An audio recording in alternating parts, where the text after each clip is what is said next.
My people of this country and we're under attack. They banning us, they cancel us for speaking the facts. If you man enough. This is the Patriots Prayer Podcast. It's a tremendous show, one of the greatest shows in the history of the world.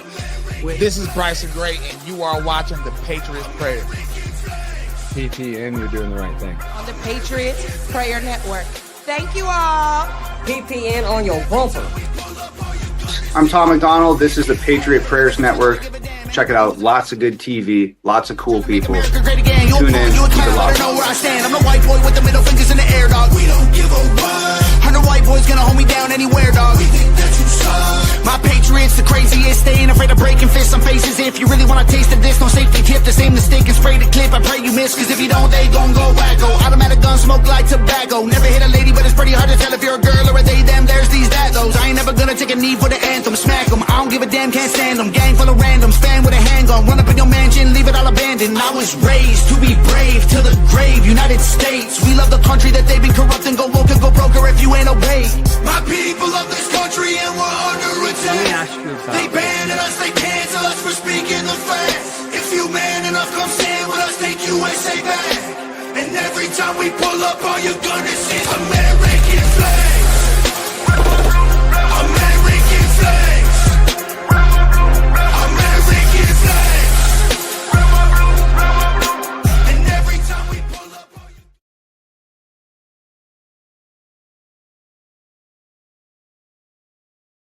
Hey Patriots, how you doing? Eddie here from the Patriot Prayer Network. And guys, we are going to go back and we are going to relive and revisit and hopefully open the eyes up of some of you. I know most of you who follow this network know that the story that we were all given in 2001, September the 11th, the official story has more holes in it than Swiss cheese. There were so many inconsistencies that it's hard. I really don't understand how most of the media and how our elected officials sat in front of TV cameras and in front of the press and tried to deliver those types of stories to us with a straight face. We're going to deliver a lot of the counterpoints to the things that they said. We're going to talk about the technicalities of how this actually in a lot of cases was impossible, that it could not have happened the way they said it would happen. We're going to look at the scientific evidence. We're going to talk about the machinery and its capabilities, the flight paths, the people involved. We're going to talk about a lot of the data that you're not going to hear in the mainstream media because we are the media now. They have lost their credibility, and that's why podcasts are the future. And especially this one where when we say truth matters, we actually mean it. Today, guys, I'm joined by Captain Dan Hanley. Now, he's with a group called 9/11 Pilot. So 911pilot.org. And my understanding is that he's someone who's very learned when it comes to the way a 757 functions. And his story on why the probability of the official narrative is so far-fetched will leave you scratching your head as to why many pilots have came out and said such things, and they were never given a platform to speak their truth. If you just got done going through COVID, you realize that a lot of the doctors who knew some of the things that were being pushed in the mainstream media were a little bit skewed as well. And they also were deplatformed in the same way. It's the same handbook, guys, over and over and over again. And my prayer is that sooner or later, guys, we wake up and we stop looking to the same people that are trying to deceive us to give us the answers while, you know, they're the ones in on it. They're the ones lying to you. They're the ones doing it. In this case, the disease itself is not the cure. Turn your TVs off. Tune into the Patriot Prayer Network. If you want to know what's really going on, listen to people like redacted. Listen to the guys who actually do the research, ask the hard questions, are not agenda driven. Our friends like Cowboys and Indians, To the Point podcast, Two Guys, One Coup, Patriot Confederation. I can name many of them inside and outside of our network. And that's how I came across Dan. I was up one night going down the rabbit hole, which is the name of our new podcast, by the way, The Rabbit Hole. And I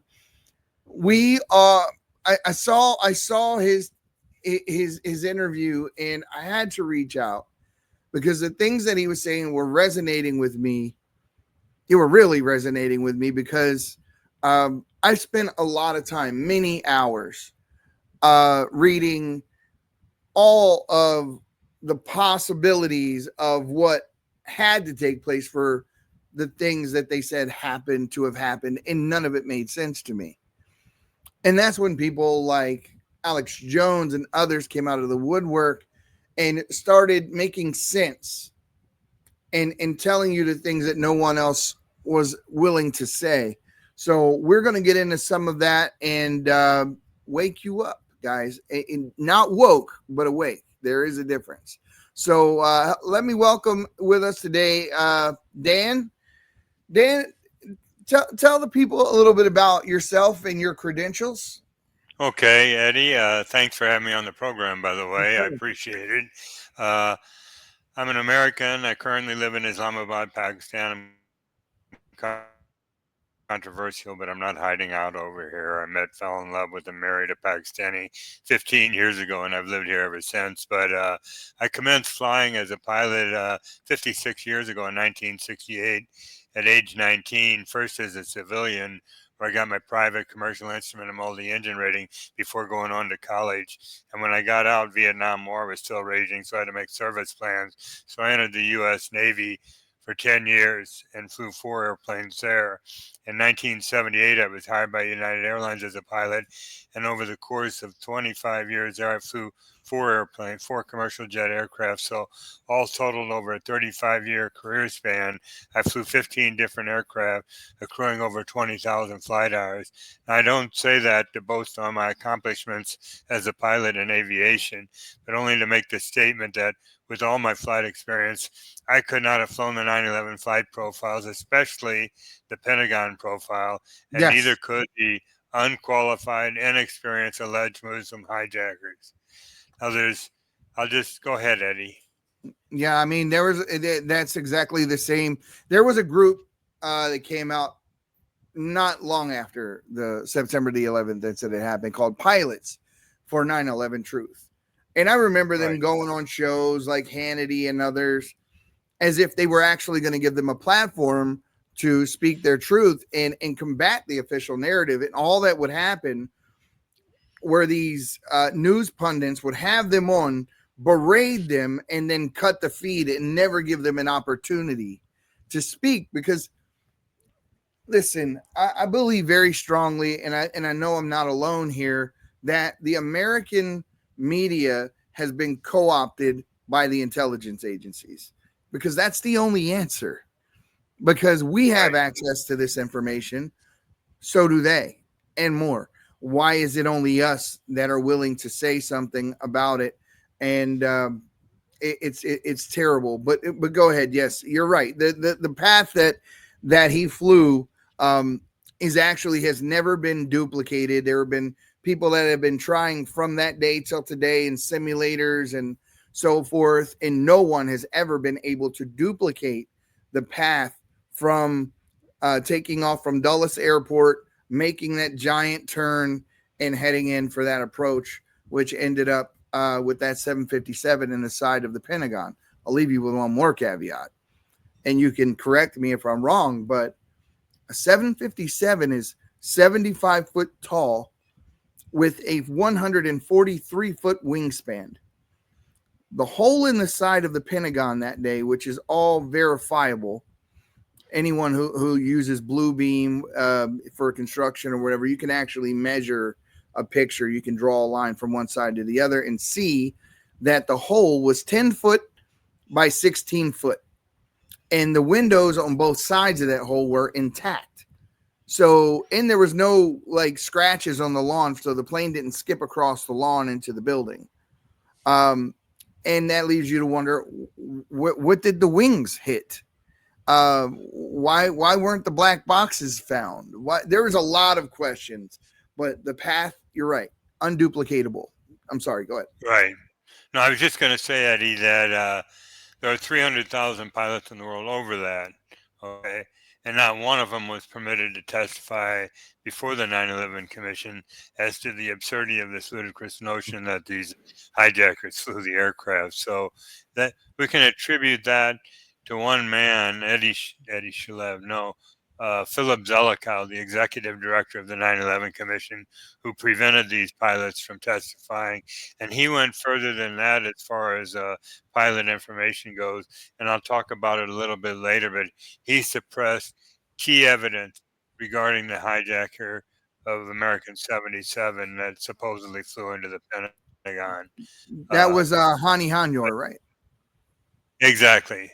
Exactly. I'll get into him in a little bit, but because not one pilot was permitted to testify, and because so many pilots out there recognize that we were prevented from testifying before the 9/11 Commission, we got together and decided to form a group called 9/11 Pilot Whistleblowers. Now, I was a member. I knew both the co-founders of 9/11 Pilots for 9/11 Truth, and was a member for several years, and they covered a broad spectrum of topics concerning 9/11, and we've narrowed our focus to remote control of aircraft and the credentials of the hijackers. But we got together and decided, I spearheaded the effort. We decided we were going to create a grassroots global effort called 9/11 Pilot Whistleblowers. And it doesn't consist just of pilots, but of members of the general public from around the world who can join us on our website, which is at 911pilots.org, as you mentioned. And we got a YouTube channel at 911 Pilots. But the purpose of our organization is to show that there were no Muslim hijackers piloting the 9/11 aircraft, but that the aircraft were electronically hijacked and remotely controlled through employment of a system called the uninterruptible autopilot that enables a remote source to take complete control of the aircraft autopilot and flight management computer and fly the aircraft wherever it wants to go, whether it's into a building, to another airport, or even to another location to be destroyed. So that's been our purpose of our organization. And one of the goals that we've established was to recruit highly trained and experienced pilots, whether they're active or retired, military or civilian, from around the world, who will attest to the fact that not only could the hijackers not have flown the flight profiles, but that they could not have flown them either. And we've got interviews I personally conducted on our website. There's a drop-down menu under pilot interviews. You looked at it, yeah. So we stopped at 10 interviews on our website because they were all saying the same thing. No way these guys could have flown the aircraft. Now, how do you know that the mechanisms by which the plane were remotely taken over? How are you able to be so specific as far as what mechanism it was? Okay, well, I'll backtrack here in a minute and talk about the history of remote control aircraft. But actually, Boeing patented the device in November 2006. And you can go on Wikipedia, on the internet, and there's a Wikipedia article entitled, it used to be entitled Boeing Honeywell Uninterruptible Autopilot, but very recently the CIA reduced the title of the Wikipedia article to just uninterruptible autopilot. And in that article, it's misleading because they say that the stated design purpose of the system is to prevent would-be hijackers from commandeering a commercial jet aircraft in flight by remotely taking control of the aircraft and flying it to one of 108 airports in the world. So that's partly the misleading part, because we know from informants that the system was developed. If you ran across this article on the internet, you'd say, "Oh, look, they developed an anti-hijacking system after 9/11," and go on from there. But if you look closely, we had informants come forward to us and said, not so fast. We worked on this system on the aircraft in the mid 1990s, and there's others that have come in to intimate that the system was developed before that even. So we know from our informants that the system existed, it was patented, and we allege because the hijackers couldn't have flown the aircraft that this system was used. Now, people will be yelling at me, there were no airplanes hitting the Pentagon, there were no airplanes hitting the Twin Towers. Well, 9/11 pilot whistleblower doesn't even address or debate that issue. We only go so far as to say the pilots couldn't have flown with uninterrupted autopilot. Let me weigh in on that real quick. Sure. The idea that there were no airplanes at all involved in what took place, and that was like some precursor to Bluebeam, is one of the most outlandish. Now, I'm a guy who's telling you the official story is crazy.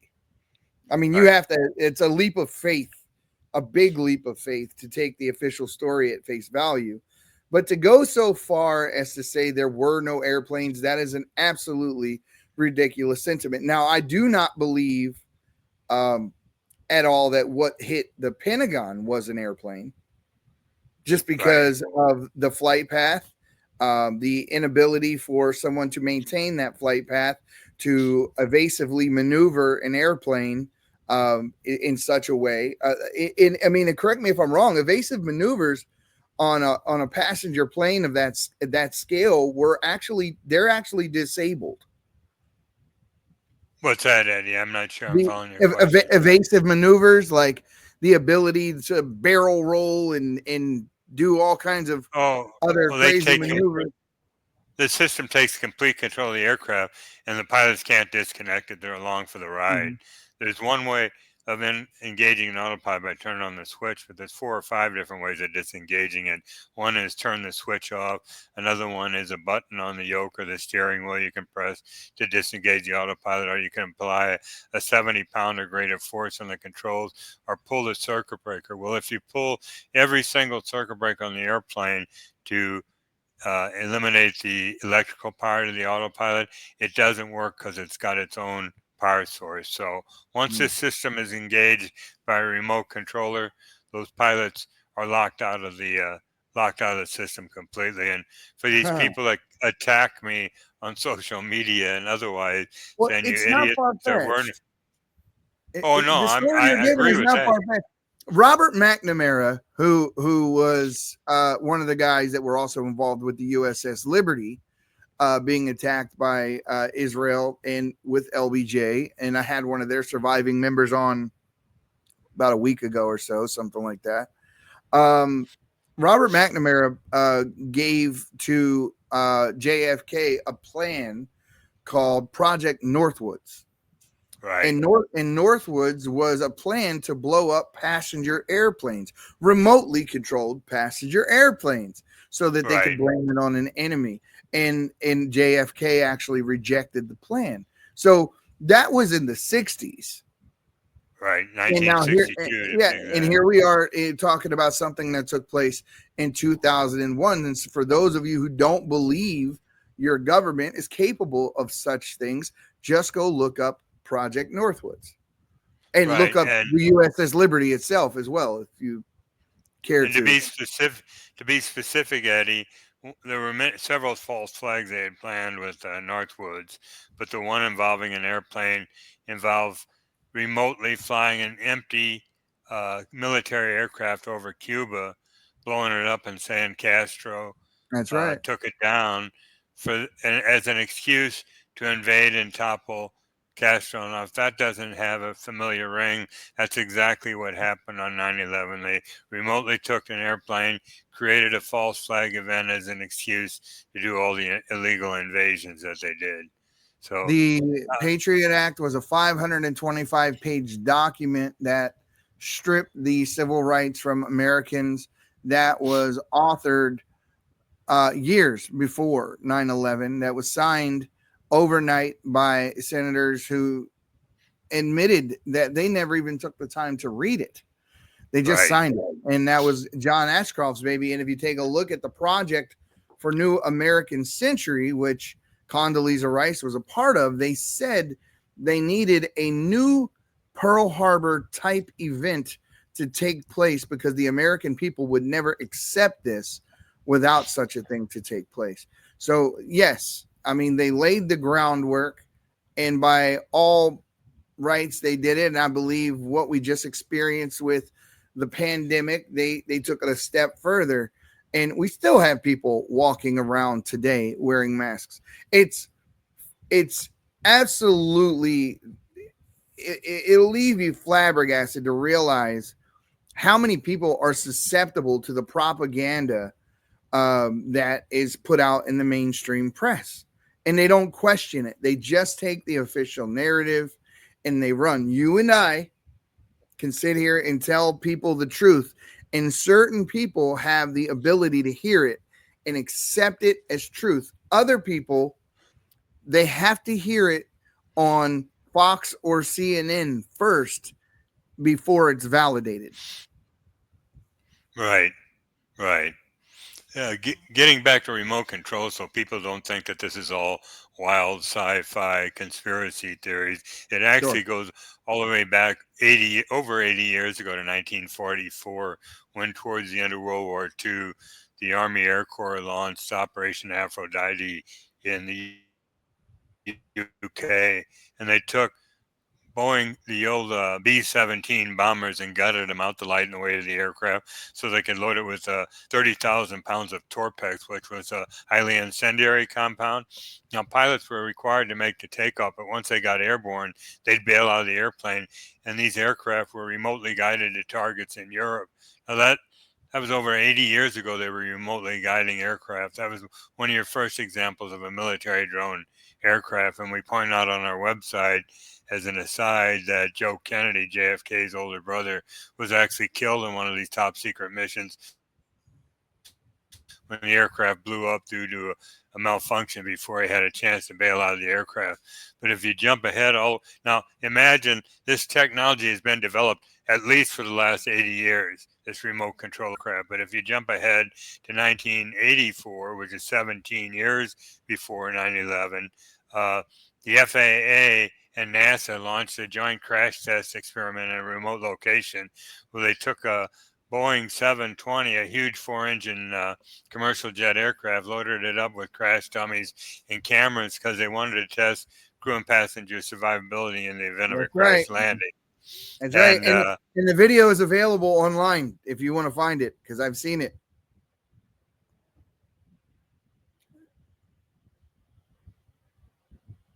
Did I lose it? No, I'm back. They flew an airplane by remote control around the pattern several times before they intentionally crashed and landed it. They had cameras inside the cabin and the cockpit on the airplane. But that was 17 years before 9/11. So this technology has been around forever. And as you said, 39 years before 9/11 in 1962 is when the Joint Chiefs of Staff came up with this scary idea of Operation Northwood. So that's basically why we're convinced that it was used on 9/11. And for these people that say there were no airplanes, I say, look, I don't debate or we don't address that issue, but since you brought it up, if you're convinced that there were no airplanes, then what happened to the 4 airplanes with crew and passengers? And they don't have an answer. And I said, I'll tell you what happened to them. They were electronically hijacked and remotely guided to another location, whether it was another airport or out over the ocean, and blown up, because the planners of this event could ill afford anything to go wrong. They couldn't rely on hijackers to commandeer the aircraft, especially those that couldn't fly the thing. So we say our only viable alternative explanation, if you think the no plane thing, even the Pentagon, if American 77 didn't hit it, that airplane had to go somewhere else. And we say our statement still stands that the aircraft were remotely controlled. Yeah, you're in good company. We knew, we knew there were something. out of the norm that day. I mean, most Americans I thought were caught so off guard in the beginning, they swallowed the story hook, line, and sinker. But in the weeks and months that followed, the inconsistencies became too large to ignore. Let's take a quick look at what happened that day, guys. Just a way to remember here.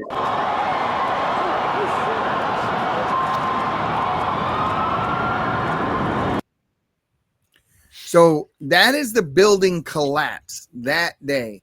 Now, that building was hit by a 757, and that building was made of reinforced steel. It was essentially 3 buildings in one because I believe in 1920, 30-ish, somewhere in there, a Boeing ran into the Empire State Building. So they wanted to build the World Trade Centers in such a way as that they could withtake a direct plane impact. So they came up with this building inside of a building inside of a building thing. So you had a steel exoskeleton on this thing. And so if the building did collapse, it would have fell apart at the point of impact. However, that day we saw people standing in the impact hole, waving shirts, yelling for help. So the idea that the building burned so hot that it eventually fell, you have to get at a building, first of all, and I work with a lot of structural engineers, and I have for the past 25 years, my credentials. You have to get at a building from underneath. You can't collapse a building at free fall speed by hitting it on the top floor. When you collapse a building, especially when it falls into its footprint, you use a particular chemical called thermite, and you paint that chemical onto the steel girders, and you paint it at a specific angle. That way, when the building falls, it slips into its own footprint. And that's why largely what you saw that day were those buildings falling straight down. They didn't fall to the right.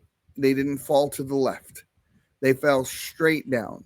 And then we haven't even looked at building 7 yet, which is an entirely different story. But here is a quick, and there's a lot of Freudian slips that came from our government that day. Listen to this one that George Bush said on live TV. Builder, particularly of great buildings in the. This is Donald Trump back in those days, but even he's a builder. He's a developer. But listen to what he says. City, there's a great deal of question about whether or not the damage and the ultimate destruction of the buildings was caused by the airplanes, by architectural defect, or possibly by bombs or aftershocks. Do you have any thoughts on that? Well, it was an architectural defect. You know, the World Trade Center was always known as a very, very strong building. Don't forget, that took a big bomb in the basement. Now, the basement is the most vulnerable place because that's your foundation. And it withstood that. And I got to see that area about 3 or 4 days after it took place because one of my structural engineers actually took me for a tour because he did the building. And I said, I can't believe it. The building was standing solid, and half of the columns were blown out. I mean, so this was an unbelievably powerful building. If you know anything about structure, it was one of the first buildings that was built from the outside. The steel, the reason the World Trade Center had such narrow windows is that in between all the windows, you had the steel on the outside. So you had the steel on the outside of the building. That's why when I first looked, and you had big, heavy I-beams, when I first looked at it, I couldn't believe it because there was a hole in the steel. And this is steel that was, you remember the width of the windows in the World Trade Center, folks. I think, you know, if you were ever up there, they were quite narrow. And in between was this heavy steel. I said, how could a plane, even a 767 or 747, or whatever it might have been, how could it possibly go through the steel? I happen to think that they had not only a plane, but they had bombs that exploded almost simultaneously, because I just... Now listen the information that the Central Intelligence Agency has obtained by questioning men like Khalek Sheikh Mohammed has provided valuable information and has helped disrupt terrorist plots, including strikes within the United States. For example, Khalek Sheikh Mohammed described the design of planned attacks on buildings inside the U.S. and how operatives were directed to carry them out. That is valuable information for those of us who have the responsibility to protect the American people. He told us the operatives had been instructed to ensure that the explosives went off at a point that was high enough to prevent people trapped above from escaping. He just admitted right there that the explosives went off high enough to keep the people on the higher floors from being able to escape. See, they tell on themselves. If you're listening, they tell on themselves. Now, we were talking about Hani Hanyor earlier, and he went in. Yeah, I'd like to get back to him, Eddie. Yeah, please do. Yeah, because I want to get back to Philip Zelikow, the executive director of the 9/11 Commission, and to Robert Mueller, the FBI director at the time. As we said, Hani Hanjour was a 29-year-old Saudi Arabian hijacker, allegedly a hijacker, who came to the States in the mid-1990s to take flight training. And it's well documented that he was a poor student. ABC News, the New York Times, the Chicago Tribune, and a whole bunch of other news outlets reported after the fact that he was. Well, he was such a poor student that he went back to Saudi Arabia, came back to prior to 9/11 and tried to enroll in one of his previous schools, and they wouldn't take him because they said they didn't want to waste assets on him. That's how poor a student he was. Now, you already mentioned the maneuver he supposedly performed where he was able to accomplish it without striking the surface on his first attempt to strike the building when it couldn't be replicated in a simulator without crashing. But the story gets better than this. Maybe everybody knows this story, but 1 month prior to 9/11, Hani Hanjour goes to the Freeway Airport in Bowie, Maryland, and wants to run a single-engine little Cessna 172. Now, when you show up in an airport like this and you're a stranger, they don't just throw you the keys and tell you to have fun. You've got to go up on an evaluation flight with an instructor. Well, there were two instructors, Ben Connor and Sheila Baxter, went up with this guy, not on one flight, but on 3 separate flights, and both of them came back and told the chief flight instructor at the airport, Marcel Bernard, who I personally talked to and confirmed this story, don't rent him the airplane. He's unqualified. And here we go. I have it actually right here. At the Freeway Airport in Bowie. According to Marcel Bernard, the chief instructor here, a young man named Hani Hanjour showed up in search of a small plane to rent. He first had to prove his skill to the flight school's instructors. He flew 3 separate occasions, second week of August, in about a week's period. After those 3 flights, the instructors that had flown with him had informed him that his skills were so poor overall that they were going to insist that he do more flight training with us before we'd let him rent our aircraft. Last Tuesday, federal authorities say Hanjour was one of the hijackers that commandeered the American Airlines flight out of Dulles and slammed it into the Pentagon. So what did What did Hanjour do after this rejection? He goes down the road 3 days later to Congressional Air Charter, another fixed base operator, and went up flying with a flight instructor named Eddie Shalev, who came back and said he was a good pilot. Now, the FBI and a staffer from the 9/11 Commission went out and interviewed Ben Connor, Sheila Baxter, Marcel Bernard, and Eddie Shalev, and they all gave their testimony. 3 of them saying he couldn't fly. Eddie Shalev said he could. So what appeared in the 9/11 Commission final report? Only Eddie Shalev's testimony that he was a good pilot. The other 3 were completely ignored. As a matter of fact, Ben Connor said he was fully expecting a phone call from the 9/11 Commission to testify, and the phone call never came. So the author of the 9/11 Commission report, or the man that oversaw his final draft, was Philip Zelikow. And FBI Director Robert Mueller also was aware of these 2 accounts of the story. So we say they should both be in prison for suppressing this key evidence that showed Hani Hanjour couldn't fly. So that's just one other example of Philip Zelikow's suppression of evidence. I interviewed a gent named Ray McGinnis from Vancouver several years ago, who was working with the next of kin. I'm talking about the 9/11 Commission right now, and I'll make this quick. But he wrote a book called Unanswered Questions. And he said during this interview that the next of kin had about 1,000 questions or more they wanted answered by the 9/11 Commission. And of those 1,000 questions, 70% went unanswered.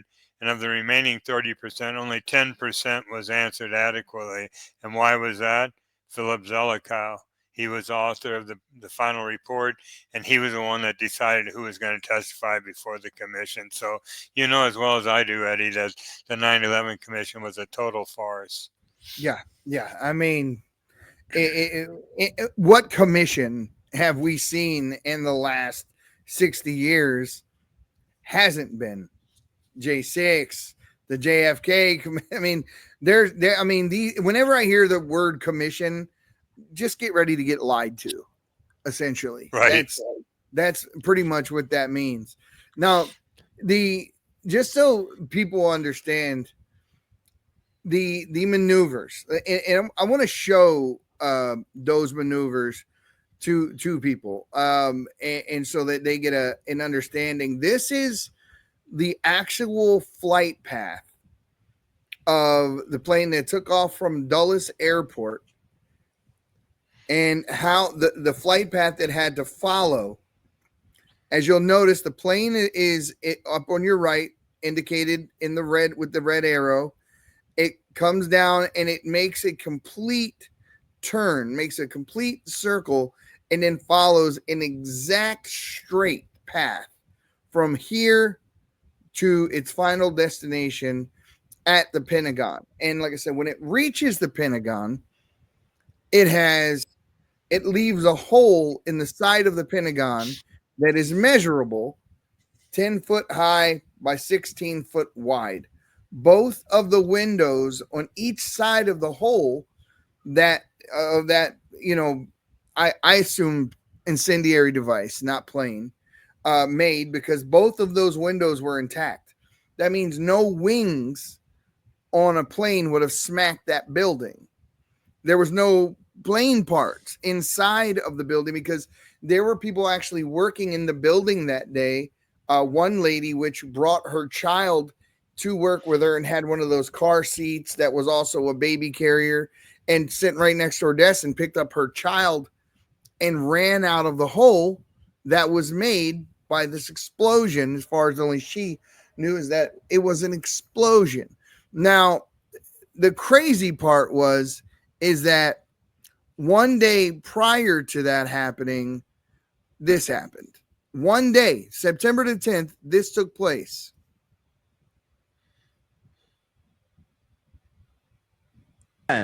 According to some estimates, we cannot track $2.3 trillion in transactions. 2.3 trillion with a T. So what, just so that people understand what is being said there, is that on September the 10th, Donald Rumsfeld comes out in the press and the media and says, we are trying to track $2.3 trillion that has been misappropriated. We cannot account for it in the Pentagon. What part of the Pentagon do you think got hit? It was where all the financial records were kept. So all of a sudden, this whole investigation then goes away. There's no more investigation into what took place that day. The records were destroyed. Imagine that. No records. 168 surveillance tapes from hotels, gas stations, all these things up and down Washington Boulevard were commandeered. They were taken by the FBI. FOIA requests from many different agencies and people were given just to be told that all of them malfunctioned, with the exception of the 5 frames they released to the public.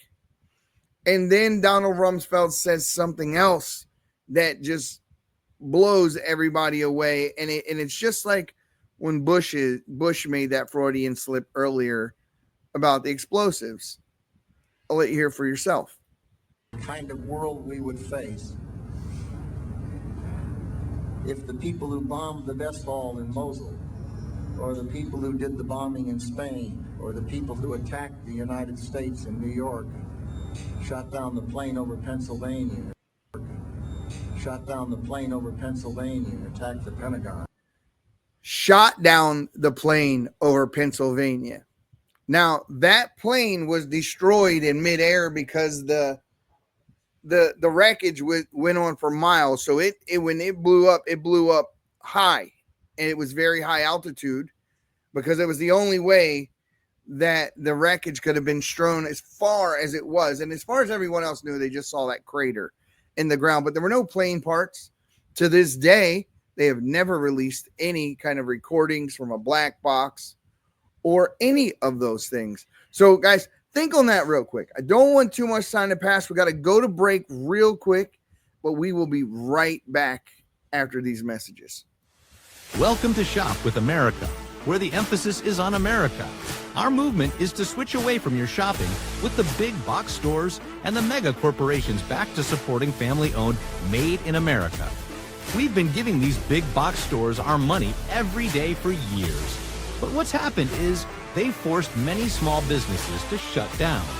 We call this the illusion of choice. We see all these products in these stores, but in reality, it's only a few companies that control it all. There are thousands of lawsuits for health damage because they put profit over our people. But there is another choice. We found a better way. There's a family-owned American factory with product integrity and have always done things the right way for the right reasons. And this company outperforms the big box stores. That's due to their month-to-month shopping club. They make everyday consumer products that we all use and buy again and again, like toothpaste, shampoo, coffee, and organic beef. Go to shopwithamerica.us today. So, you know, I think the case we just laid out here would hold up in a court of common sense. Right, I agree. Especially if you got a group of pilots that are witnesses, that are, I'm groping for a word here, professional people come forth as witnesses, expert witness. That's what I was groping for. If you got a group of expert witnesses come forth and say, I couldn't have flown that, and I have all these credentials, the story should end there. But you can go forward with that to explain the lack of flight experience of the hijackers. And that's about as far as we went with 9/11 pilot whistleblowers. And I'll get into what we're doing right now in a minute. What led you, though? What led you, Dan? What led you to initially speak out about aviation safety and the security issues related to 9/11, despite knowing there could be serious repercussions to your professional life, personal life? Hell, people have been known to disappear. Well, it practically ruined my life, Eddie. And actually, in October 2001, 1 month afterwards, I asked my union boss in New York, I said, please tell me they're not going to use this horrible event to extract massive wage and work concessions from pilots and the employees. He goes, that's exactly what it looks like, Dan. Well, I'd been through so much labor strife at United, it really torqued my jaws to hear that.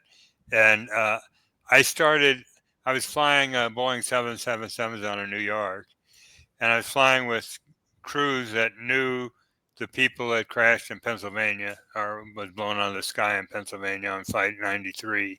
And they were flight attendants in the back that were petrified. I'd go back on break sometime, and a flight attendant one time was actually crying. And I said, look, she goes, I lost a friend. I go, you should take some time off. Well, eventually both pilots, flight attendants, and some passengers came and start complaining about the lack of security on board airplanes. And they were telling me, you got to say something. You're in a position that you can. So initially, I just went to low-level management and my union leadership saying, hey, we got a problem out here.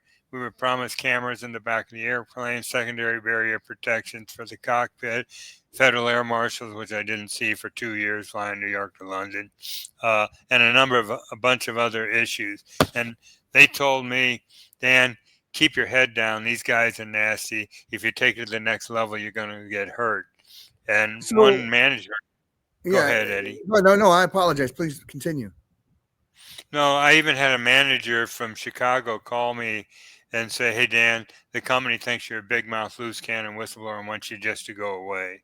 So when I got this blowback, I knew they didn't want me saying what I was saying about security holes.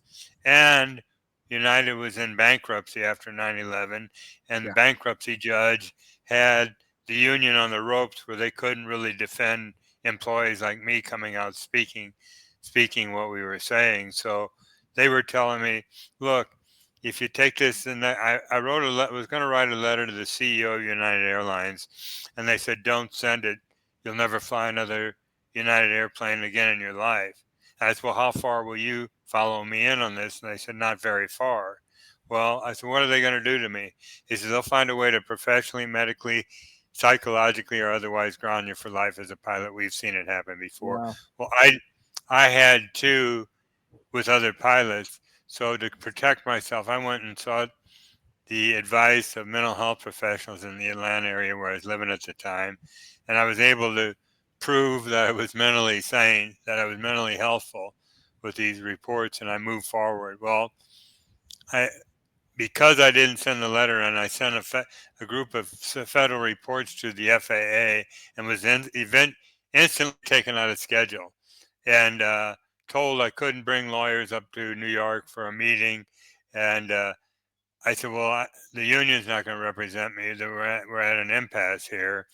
And long story short, they eventually put me on sick list. I called my chief pilot saying, look, this is punitive. I'm going to go non-pay. And he says, if you submit to the employee assistance program, it'll protect your pay. And it's endorsed by the FAA, the company, and the union. So I knew this was coming. He said, all you got to do is go up to Chicago and see an aeromedical professional, a doctor, which I did. And what they wound up doing was diagnose me. It was a joke because I saw a psychiatrist for about 15 minutes. They diagnosed me as being bipolar and grounded me for life as a pilot. And that it drug out over a couple of years here, Eddie. But that incident eventually destroyed a 27-year marriage.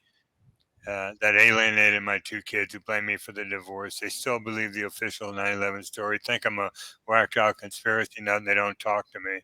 It destroyed a 30-year career in aviation, and I lost about $4 million in pay, pension, and stock. When you were involuntarily admitted into a mental health facility, if I understand this right, do you believe that this was an orchestrated attempt to discredit and silence you? And can you elaborate on that whole experience? Absolutely, Eddie. I've been on podcasts. I used to give this whole story just as my podcast story, but then people in the chat room start saying, I'm glad he's not flying airplanes anymore. He's mentally unstable. And I can assure you that I'm not. What happened to me was I went up to Chicago and I met with an aeromedical doctor, and he says, would you be willing to see our mental health professionals? I said, well, I knew you were going to say that, of course. So I was with two other pilots at the time, and they said, we'll take you over there. And I thought I was going to go over to a psychiatrist's office. And they took me over to Alexian Brothers Behavioral Health Hospital in Hoffman Estates, Illinois. And I still thought, oh, she's got an office in this facility. So we checked in at the front desk, and I'm met by a Catholic nun who escorted us to a room. And I sat down for a couple of hours with her, trying to explain to this nun why I was sitting in her office and the complexity of aviation safety reporting systems and who's involved and what happened to me. Okay. And I could see she wasn't getting it. And I got up early in the morning to go up there. And by this time it was in the evening. And she goes, look, United Airlines, I'm just a psychologist. They want you to see a psychiatrist. I said, sure. Oh, I was told you have to go along with whatever the company or mental health professionals request of you. Otherwise, you're out of the program and you're going to go non-pay, right? Now, so that was part of my scheme was to keep my. Go ahead, Eddie. You're trying to keep your life, you're trying to keep your pension, you're trying to keep your insurance, and they're putting you through this living hell. But have you also spoken to other pilots who maybe have experienced similar retaliation, and how common do you believe your situation is amongst other whistleblowers in aviation? So much so, Eddie, I'm glad you brought it up that me and another pilot are spearheading an effort along with other pilots. It's going to be called, it's our sister organization, and it's going to be called Whistleblowing Airline Pilots Association International.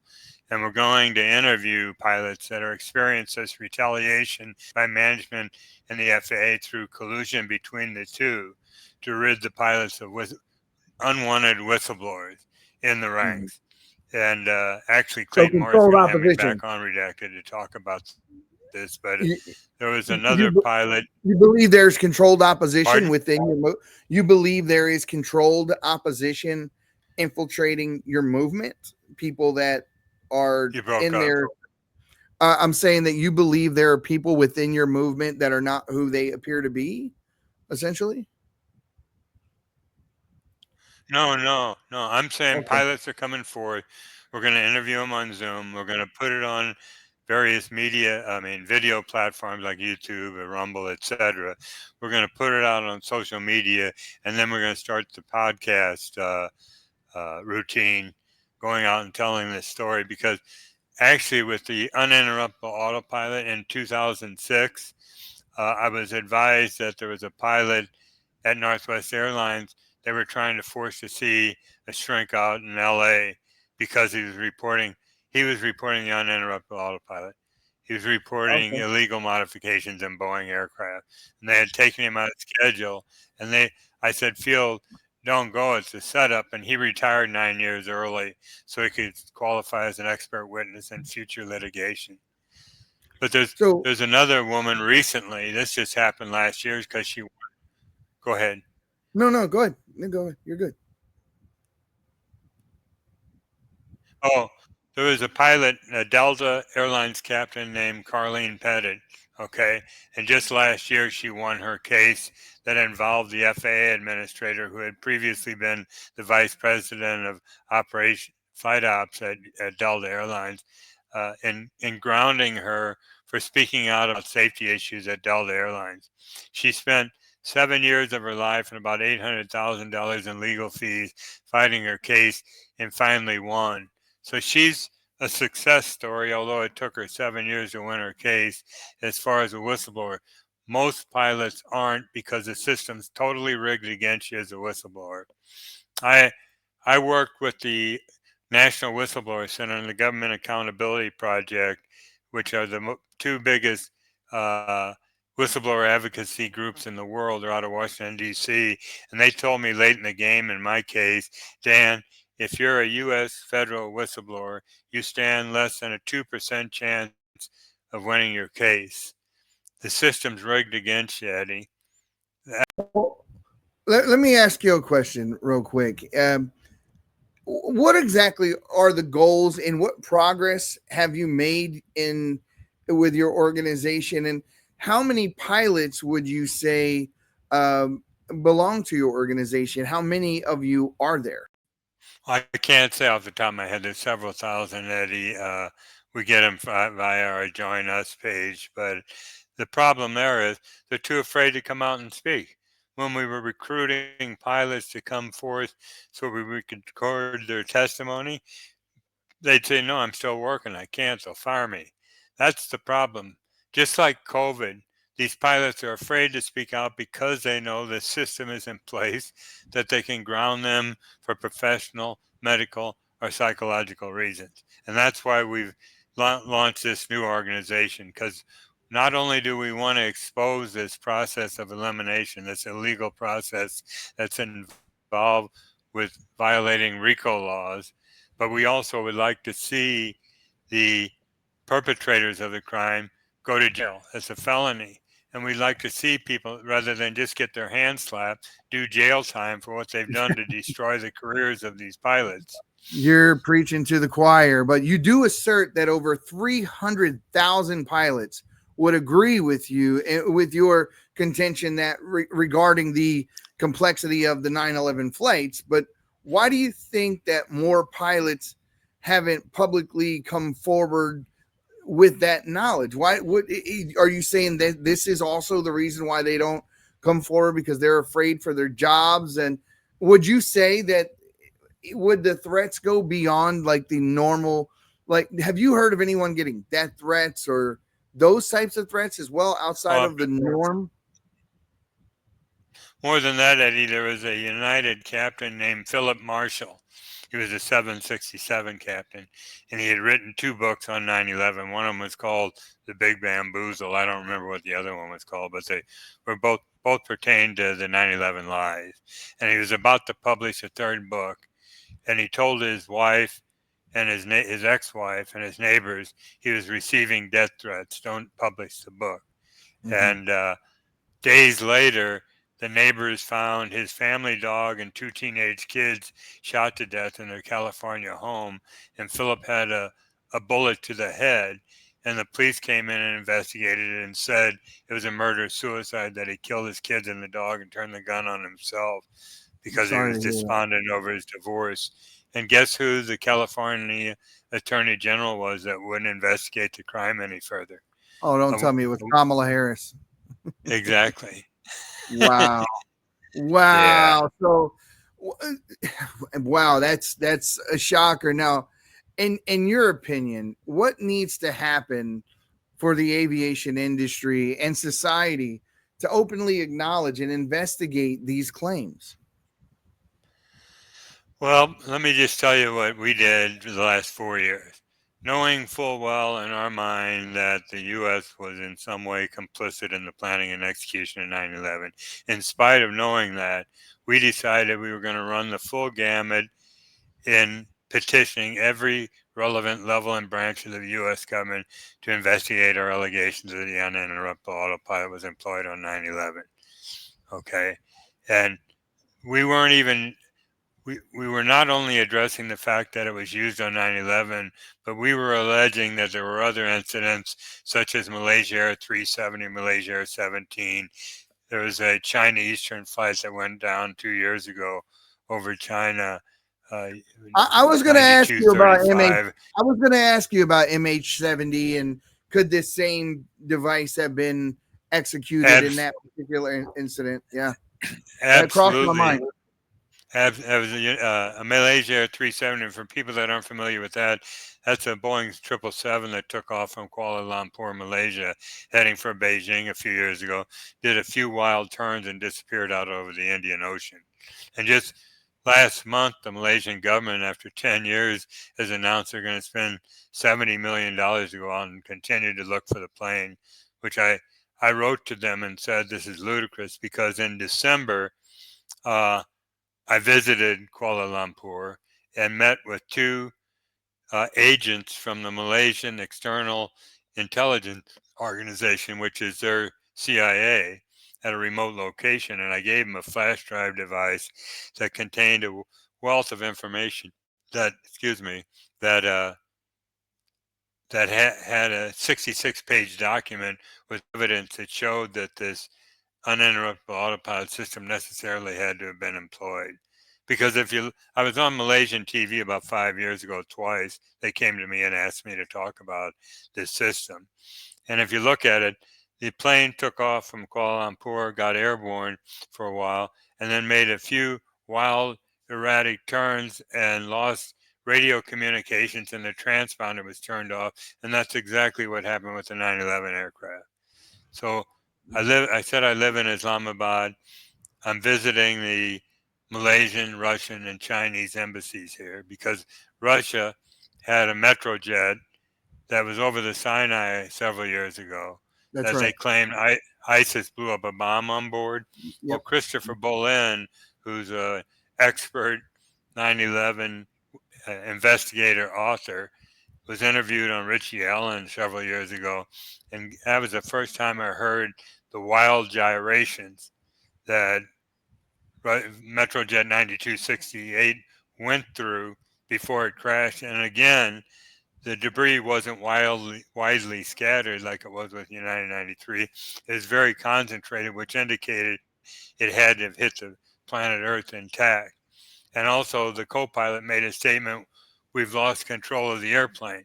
Now, that isn't a statement you'd make if you were blown up. So Yeah. we think if we could bring all these countries together, we've even written China and Russia. We've gone because we believe that the biggest group of of people on the planet, the Muslim community, which is comprised of 2 billion people, have been more harmed by the lies of 9/11 than any other group. So we went out with letters and phone calls to the Organization of Islamic Cooperation, Muslim World League, European Muslim League, and others. And hey, look, we're affiliated with all these other 9/11 truth groups here, and collectively we have a wealth of information to prove it was an inside job. The buildings were brought down by controlled demolition, and the aircraft were electronically hijacked, and they won't budge. Now, Why? have Why you was?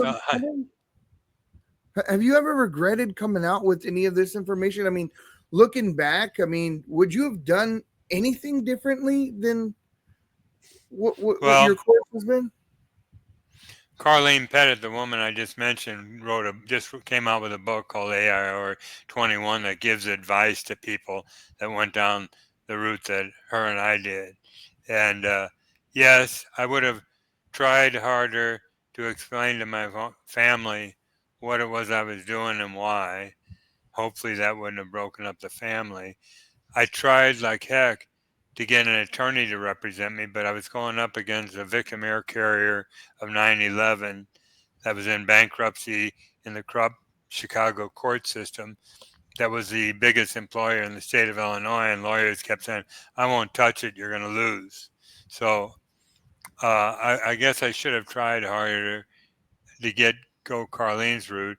But when I got terminated, it drastically reduced my pension, and for 20 years I've been living on a meager pension and my Social Security. So, yeah, I would do it all over again, but I would do it in a different way. And I may have mentioned you, I'm 76 years old. I don't need to be doing what I'm doing, but I feel like I know too much about the lies of 9/11 and are affiliated with too many other truth groups to remain silent. So here I am. And I guess I would ask, how do you respond to people who say you're a conspiracy theorist? I say, no, I'm not a theorist. I only deal in facts. What I've presented to you was the fact that the uninterruptible autopilot was patented, exists, and existed prior to 9/11. And on the hijacker side of the road, I say, we already proved Hani Hanjour couldn't fly, and the 9/11 Commission claimed that he was the most qualified of all the hijackers to have piloted the aircraft. So those are facts. And according to the commission, 3 out of the 4 airplanes hit buildings. We say, how did it happen? And the only viable explanation is the use of the autopilot, or, as you say, a missile or something hitting the Pentagon and somebody flying those airplanes away. Well, besides Hani Hanjour, you had another controversial figure that was with him as well, Muhammad Atta. And Muhammad Atta was in touch with a man named Omar Sheikh, who was mentioned prior to her return to Pakistan, where you're at, Benazir Bhutto. And obviously Bhutto was assassinated as soon as she landed. And she didn't even make it to the car barely before they assassinated her. And her last interview here in the United States, she spoke about Omar Sheikh. Now, Omar Sheikh, one of the people in the ISI, which is similar to our CIA, or what Russia has as their FSB, which used to be KGB, was sending money to Muhammad Atta. So we traced that money. We also traced the money that was given to the Al-Qaeda from the Saudi Arabian government as well. So there were a lot of factors that went into this thing.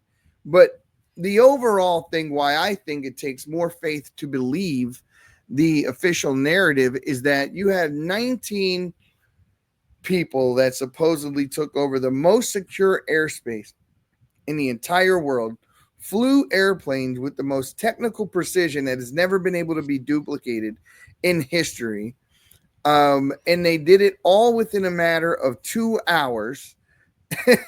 and, and not one jet plane at all was ever launched by our own government, NORAD, which was taken over by Dick Cheney, which has never happened before in history. There's a lot of firsts on this day, folks.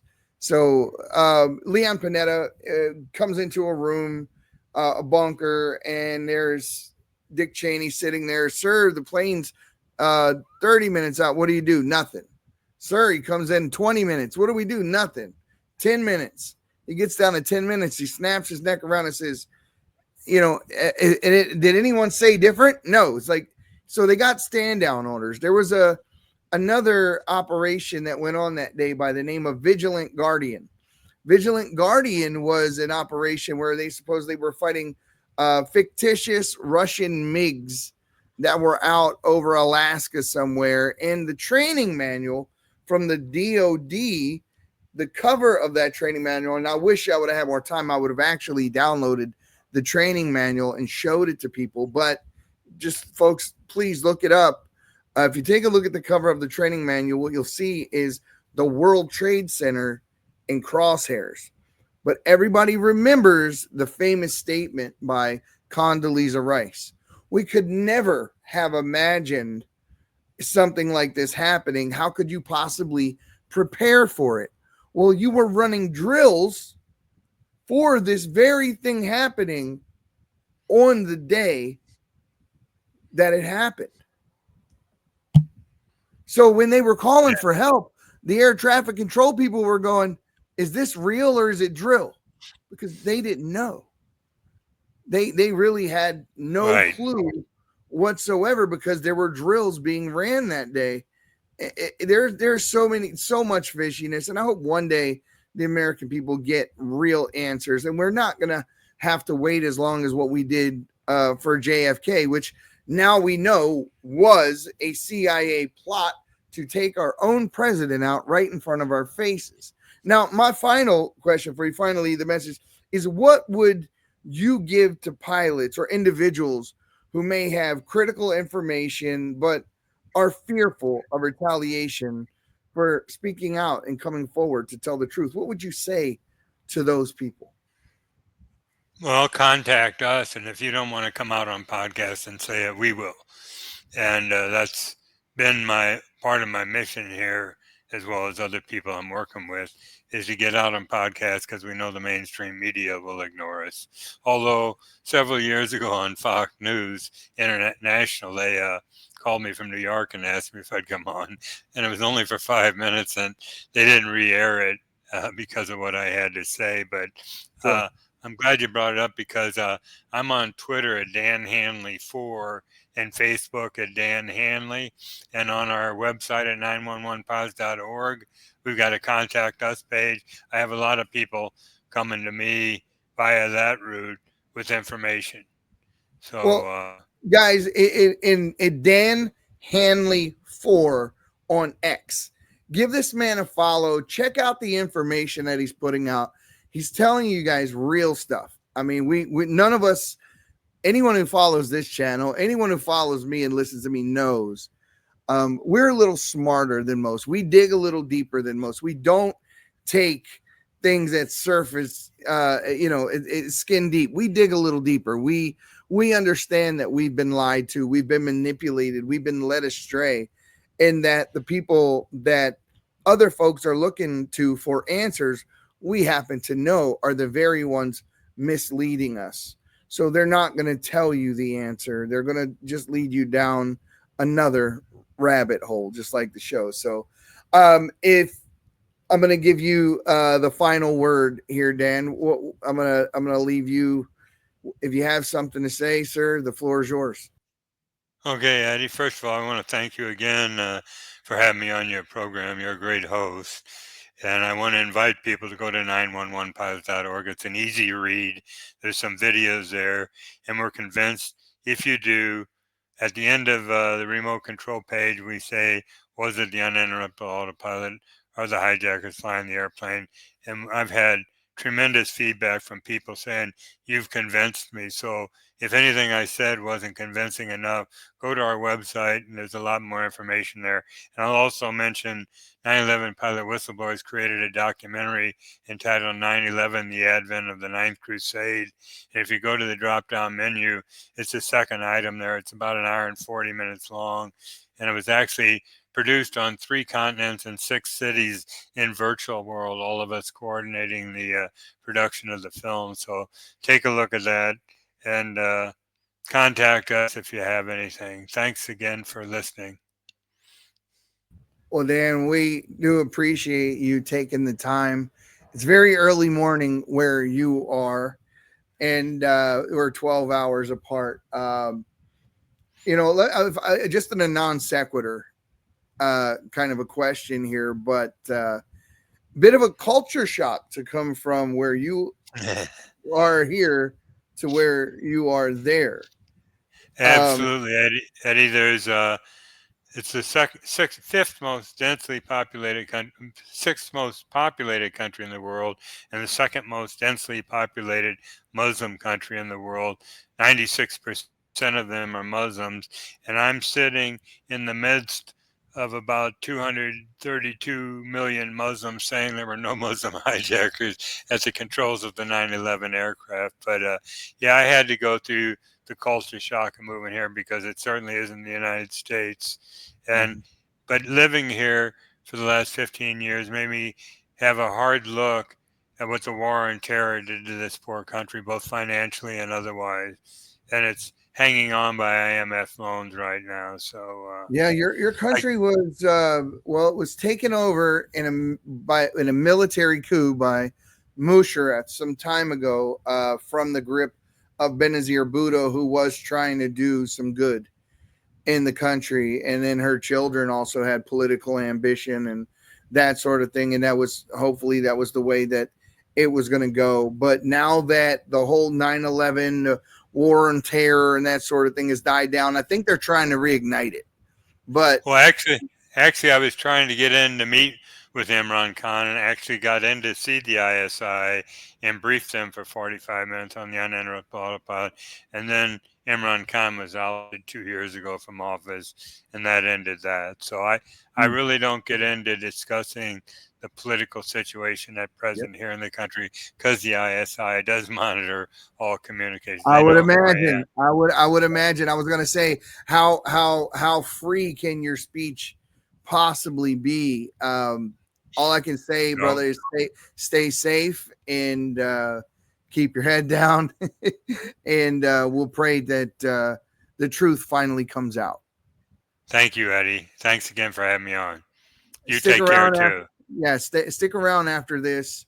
We're going to close the show out, and I want to talk to you for a minute before we get out of here. And guys, like I always say, the silent majority, you need to stop being silent and stand your ground. Evil will never retreat willingly. It must be beaten back in every single instance. We'll see you next time. The Patriots Prayer Network on this inaugural edition of The Rabbit Hole. My people of this country, and we're under attack. They banning us, they cancel us for speaking the facts. If you man enough. This is the Patriots Prayer Podcast. It's a tremendous show, one of the greatest shows in the history of the world. This is Bryson Gray, and you are watching the Patriots Prayer. PPN, you're doing the right thing. On the Patriots Prayer Network. Thank you all. PPN on your bumper. I'm Tom McDonald. This is the Patriot Prayers Network. Check it out. Lots of good TV. Lots of cool people. Tune in. Keep it locked. Know where I stand. I'm the white boy with the middle fingers in the air, dog. We don't give a what. 100 white boys gonna hold me down anywhere, dog. We think that you suck. My Patriots the craziest. They ain't afraid of breaking fists on faces. If you really wanna taste of this, no safety tip. The same mistake and spray the clip. I pray you miss, cause if you don't, they gon' go wacko. Automatic gun smoke like tobacco. Never hit a lady, but it's pretty hard to tell if you're a girl or a they, them. There's these that those. I ain't never gonna take it am, can't stand them. Gang full of randoms, fan with a handgun. Run up in your mansion, leave it all abandoned. I was raised to be brave to the grave. United States, we love the country that they've been corrupting. Go woke and go broker if you ain't obey. My people love this country and we're under attack. They banning us, they cancel us for speaking the facts. If you man enough, come stand with us, take USA back. And every time we pull up, all you done is